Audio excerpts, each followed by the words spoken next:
बेसहारा।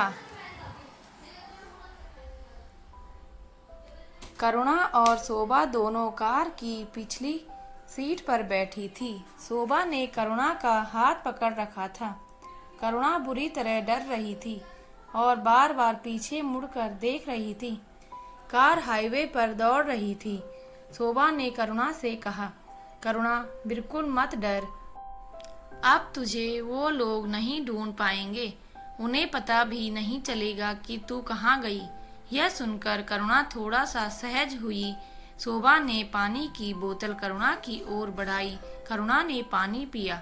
फिर वह कुछ देर आंख बंद करके बैठी रही, जैसे कोई बहुत बड़ी मुसीबत उसके सर से टल गई हो। कुछ देर बाद शोभा ने पूछा, करुणा तू ठीक है? क्या हम बात कर सकते हैं? अब तू बता पाएगी क्या हुआ? करुणा ने हाँ में सर हिलाया और फिर कहना शुरू किया, शोभा जब से मेरी शादी हुई सब कुछ ठीक चल रहा था।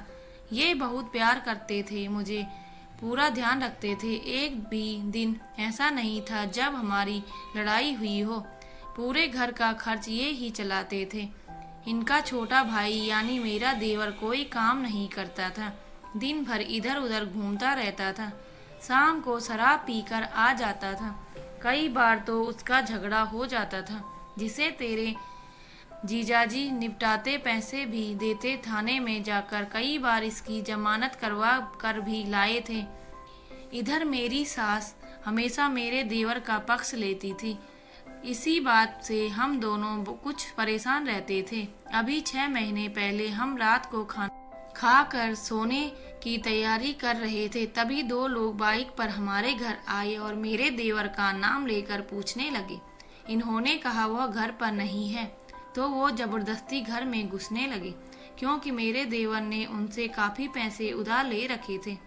वो सोच रहे थे कि हमने उसे छिपा रखा है। जब बहुत देर तक झगड़ा करने के बाद भी वे लोग नहीं माने, तो इन्होंने उनमें से एक गुंडे को धक्का दे दिया। यह देखकर दूसरे ने गन निकालकर इन पर फायर कर दिया। यह कहकर करुणा सुबक सुबक कर रोने लगी। उसकी बातें सुनकर शोभा की आंखों से भी आंसू बह रहे थे। करुणा ने आगे कहना शुरू किया, गोली लगते ही ये गिर पड़े। मैं इन्हें संभालती रही, चिल्लाती रही, तब तक वो दोनों भाग गए। किसी तरह इन्हें अस्पताल ले गए, लेकिन रास्ते में ही ये नहीं रहे। मेरी तो दुनिया ही उजड़ गई। सोचने समझने की शक्ति चली गई। पूरे घर में रोना पीटना मच गया, लेकिन इनके छोटे भाई को इसका जरा भी दुख नहीं था। वह तो एक ही बात बोल रहा था, घर की तलाशी लेने देता। जब मैं नहीं मिलता तो वो वापस चले जाते। उनसे पंगा लेने की क्या जरूरत थी? मेरी सास और देवर कुछ ही दिनों में सब भूल गए।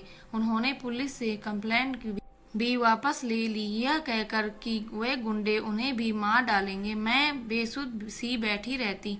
एक दिन मेरी सास मेरे पास आई और बोली, महारानी कब तक शोक मनाती रहोगी? घर का काम कौन करेगा? मेरा तो कुछ करने का मन नहीं हो रहा था। समझ नहीं आ रहा था अब ज्यूं भी तो किसके लिए। लेकिन सास ने मुझे काम में लगा दिया। मैं घर के काम में अपने आप को व्यस्त रखने लगी। कुछ दिन बीत जाने पर मेरी सास एक दिन मेरे पास आई और बोली, करुणा जिंदगी बहुत लंबी है, तेरा वैसे भी कोई सहारा नहीं है। तू मेरे छोटे बेटे यानी अपने देवर से शादी कर ले। यह सुनकर मेरे होश उड़ गए कि ये क्या बोल रही हैं आप। मैं तो सपने में भी ऐसा नहीं सोच सकती थी।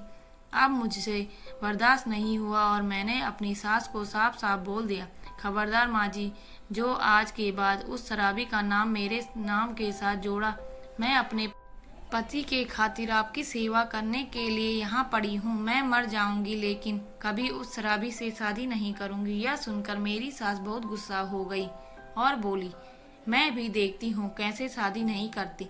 जब वो किसी दिन तेरे साथ जबरदस्ती कर लेगा तो तुझे मजबूरी में शादी करनी पड़ेगी। मेरी सास के रहते ये सब नहीं हो सकता था, क्योंकि गांव में सब जान जाते। आज दोपहर को जब मैं घर कूड़ा फेंकने घर के पीछे जा रही थी, तो मेरी सास मेरे देवर से कह रही थी कि मैं आज रात तेरी मौसी के घर जा रही हूँ। तू रात को करुणा को अपने वश में कर लेना। ये ले पैसे, अभी पी आ, रात को मत पियो। सुबह हम लोगों से कह देंगे शराब के नशे में ये सब हो गया, अब दोनों की शादी कर देंगे। यह सुनकर मेरे देवर ने कहा, लेकिन माँ वो नहीं मानी तो? तब मेरी सास ने कहा, उसके हाथ पैर तोड़ दियो, फिर न कहीं भागने लायक रहेगी न किसी को कुछ बताने लायक। मैंने यह सुना तो मेरे पैरों तले जमीन खिसक गई। मेरी सास तो चली गई, मेरा देवर पीकर आंगन में पड़ा था। मैं चुपचाप अपनी जान और इज्जत बचाकर भाग आई। यह कहकर करुणा फूक फूक कर रो पड़ी। उसे रोता देखकर शोभा भी रोने लगी। हे भगवान, इतना सब सहती रही, मैं तो सोच रही थी तू बहुत सुखी होगी। करुणा ने रोते हुए कहा, बहन, लगता है मेरी किस्मत में सुख है ही नहीं।